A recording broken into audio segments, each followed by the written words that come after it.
સુરતમાં રામનગર સેવા સમિતિ દ્વારા સિંધી સમાજની વિભાજન અભિષેક મૌન રેલીનું આયોજન કરવામાં આવ્યું હતું, તેમાં મોટી સંખ્યામાં લોકો જોડાયા હતા। સુરતમાં રામનગર સેવા સમિતિ દ્વારા સિંધી સમાજની વિભાજનની અભિષેકા મૌન રેલી યોજાઈ હતી। વિભાજન દરમિયાન લાખો લોકોએ વેઠેલી પીડા અને વિસ્થાપનની યાદને જીવંત રાખવા રેલીનું આયોજન કરાયું હતું। રામનગર ખાતે યોજાયેલી મૌન રેલીમાં સિંધી સમાજના લોકો મોટી સંખ્યામાં જોડાયા છે અને શાંતિપૂર્ણ રીતે પોતાના પૂર્વજોને શ્રદ્ધાંજલિ અર્પણ કરી હતી। जो सिर्फ एक इतिहास नहीं है, हम आने वाले युवा पीढ़ी को कहना चाहेंगे कि इतिहास हम कभी मिटने देंगे नहीं, संस्कृति हमारी भूलेंगे नहीं और हम देश की एकता को मिटने देंगे नहीं। भारत माता की जय, भारत माता की जय, भारत माता की झूलेलाल। 14 अगस्त विभाजन की विभीषिका।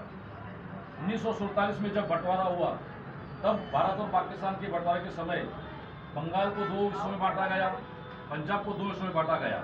उसकी नोंद हर किसी व्यक्ति के द्वारा ली गई, लेकिन सिंध जो सिंधियों का पूरा प्रदेश था वो पूरा का पूरा पाकिस्तान को दिया गया।